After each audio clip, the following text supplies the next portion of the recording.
A lot of the mental health policy related work was largely programmatic work, was focused on a very purely curative health model, whereas we've been able to shift the focus away from a purely curative health perspective to a more broader intersectoral developmental perspective, bring prevention into account, and to address very specific vulnerable groups, like women, children, and that's been a change from what we were at before.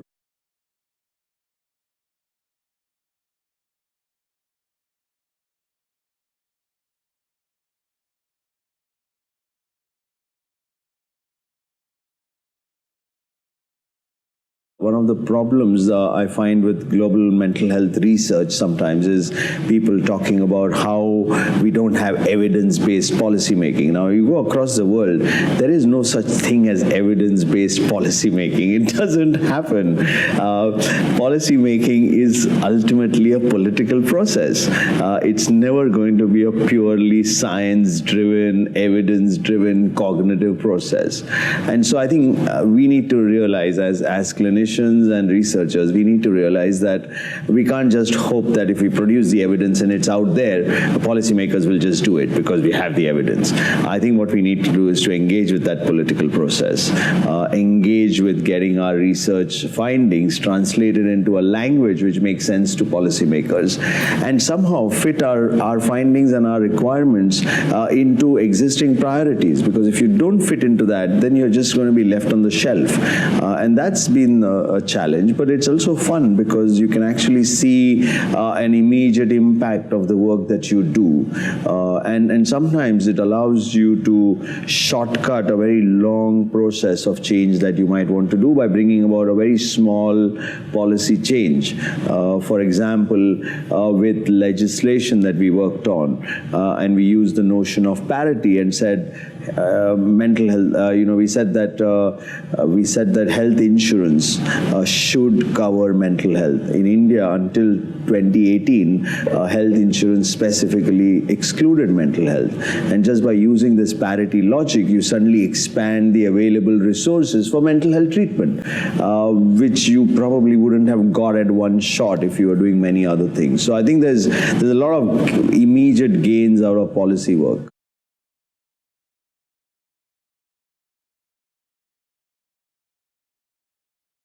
I'll give you a very practical example from our Atmiyata program, from the QualityRights program, I think, where we had organized a meeting where the ministers and senior bureaucrats were present. And we had people from the WHO, we had our funders from Canada, everyone speaking at the program. And we also had some of our service users speaking at the program. And the only time that the minister actually intervened and asked questions and got engaged was when the service users were speaking, and started talking to the service user at the end of the presentation and said, hang on a second, I have a few questions for you, and got engaged with that. Did not engage with us as professionals, did not engage with WHO, and did not engage with even our funders. So it just goes to show that politicians sometimes engage much better with civil society and speak a language, because I suspect civil society also speaks a language which they understand.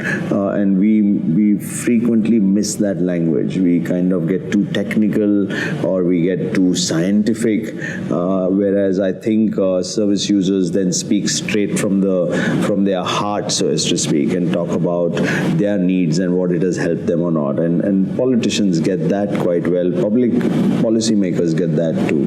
So I think civil society can be a huge ally, can open doors for you. And civil society feedback to policymakers is probably the most important feedback that they're going to get.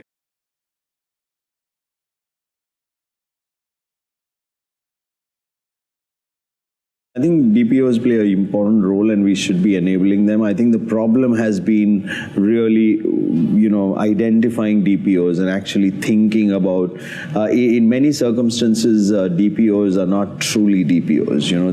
They are disability organizations, but not necessarily led by, and whose agenda is led by and organized by people with disabilities themselves. So I think it's very important that we get that right and actually enable grassroots DPOs to be able to become the voice of the consumer and participate in policy making.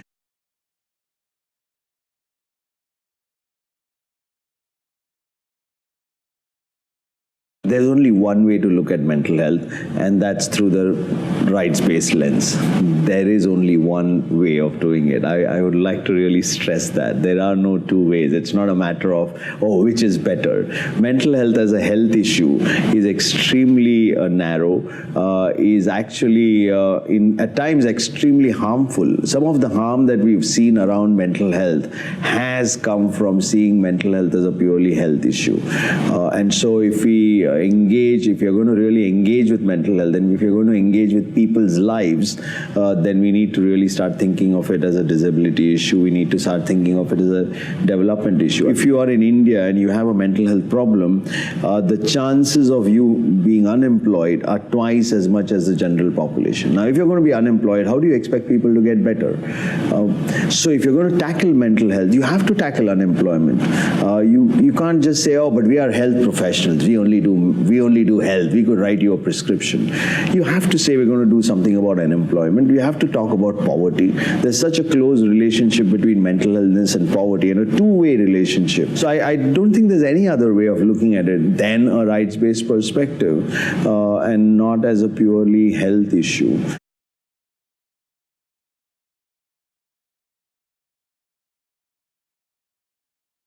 The CRPD is probably a good example of how the international community can get together and start making mental health into a rights-based issue. The CRPD provides that kind of framework.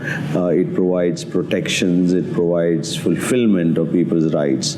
And the CRPD itself is a development issue. It's really down to inclusion. If we did CRPD well, and if we implemented CRPD well, then what you would get is a full inclusion of people with mental disabilities into all aspects of social life. And if we did that, that would be a great developmental thing to do.